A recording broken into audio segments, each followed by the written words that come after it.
اور بیوی کو اپنے پتی کے لیے، بنگلہ میں جس کو سامی بولتے ہیں، اس کے لیے لباس کیوں کہا؟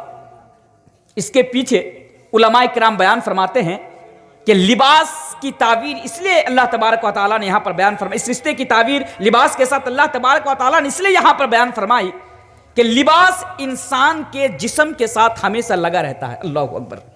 آپ جو کپڑا پہنتے ہیں، آپ کا کپڑا آپ کے جسم کے ساتھ ہمیشہ لگا رہتا ہے، آپ کا کپڑا سب سے زیادہ آپ سے قریب ہے، اس لیے اللہ تبارک و تعالیٰ فرماتا ہے کہ آپ اپنی بیوی کے لیے لباس ہے اور آپ کی بیوی آپ کے لیے لباس ہے۔ اچھا، ایک وجہ اور کیا ہے؟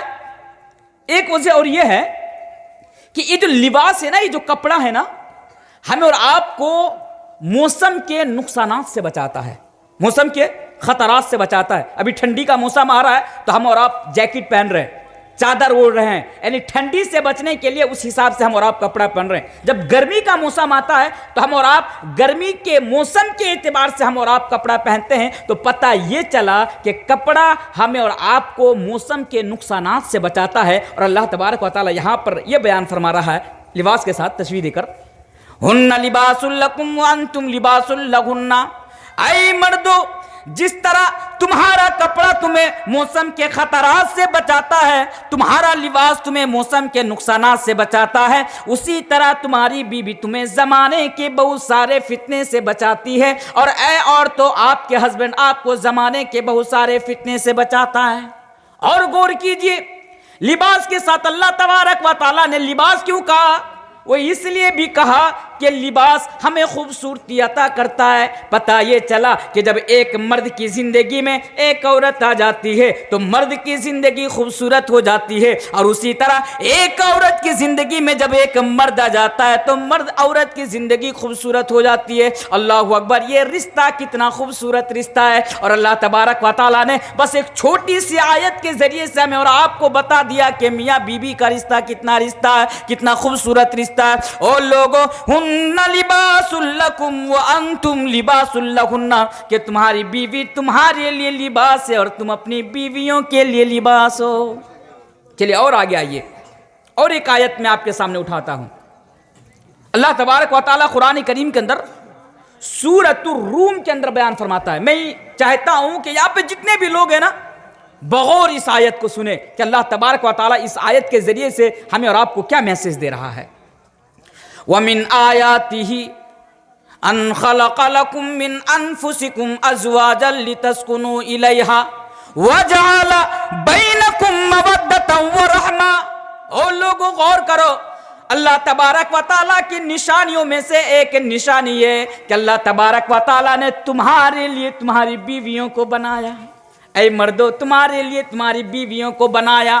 وَمِنْ آيَاتِهِ أَنْ خَلَقَ لَكُم مِّنْ أَنفُسِكُمْ أَزْوَاجًا لِتَسْكُنُوا إِلَيْهَا۔ اور لوگو، اللہ تبارک و تعالیٰ کی نشانیوں میں سے ایک نشانی یہ ہے کہ اللہ تبارک و تعالیٰ نے تمہارے لیے تمہاری بیویوں کو بنایا۔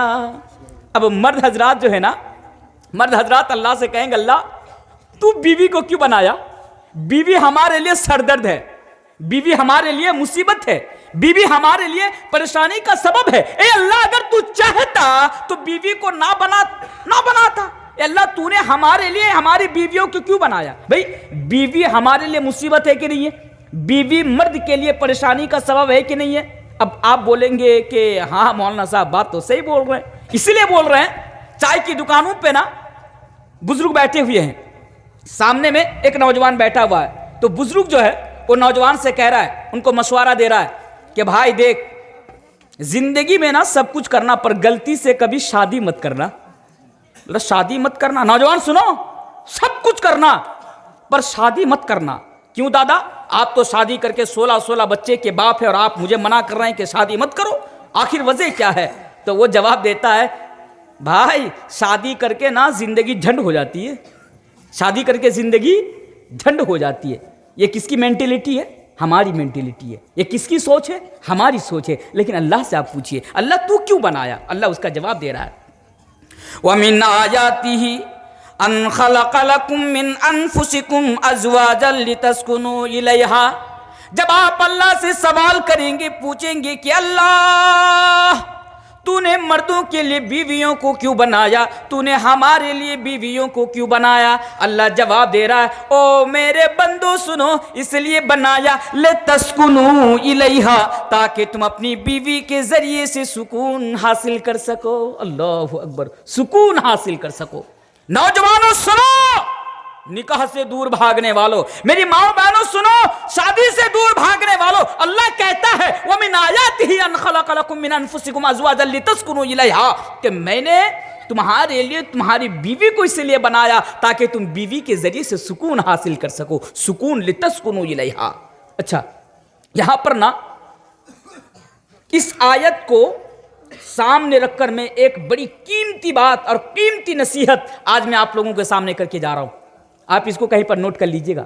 ایک صاحب آیا، آنے کے بعد کہتا ہے کہ تنویر صاحب آپ سے ایک سوال پوچھوں؟ میں نے کہا پوچھو، کیا سوال ہے؟ بولا کہ میری زندگی کے اندر نا سکون نہیں ہے، میری زندگی کے اندر چین نہیں ہے، قرار نہیں ہے۔ میں نے کہا نماز پڑھتے ہو؟ بولا ہاں میں نماز بھی پڑھتا ہوں، روزہ بھی رکھتا ہوں، پیسوں کی تو کوئی کمی نہیں ہے، سرکاری جاب ہے، میں سرکاری جاب کرتا ہوں، 60,000 روپیہ مجھے سیلری ملتی ہے، پیسہ کی بھی کوئی کمی نہیں ہے، سب کچھ ٹھیک ہے، لیکن مولانا صاحب زندگی کے اندر قرار نہیں ہے، زندگی کے اندر سکون نہیں ہے، اور جب رات کو سونے کو جاتا ہوں تو نیند نہیں آتی۔ لیکن نیند کا نہ آنا نا ایک بہت بڑی بیماری ہے ہمارے نوجوان بھائیوں کے لیے۔ آپ دیکھیں گے بہت سارے نوجوان آپ کے سماج میں، آس پاس میں، رات کے 2-2 بجے، رات کے 12-12 بجے راستے کے کنارے میں بیٹھ کر موبائل میں پبجی گیم کھیل رہا ہے۔ پبجی کی پبجی، نوجوانوں کے لیے باپ جی ہیں، باپ سے زیادہ اہمیت دیتے ہیں اس کو۔ رات کے 12-12 بجے راستے کے کنارے میں بیٹھ کر پبجی گیم کھیل رہا ہے موبائل میں، اس سے پوچھو ارے نالائق، رات ہو گئی ہے، 12 بجنے کو ہے، جا گھر میں جا کر سو، تمہیں نیند نہیں آ رہی ہے؟ وہ کہے گا بھائی صاحب کیا بتائے، سوتا ہوں تو صرف کروٹیں بدلتا ہوں پر نیند نہیں آتی ہے۔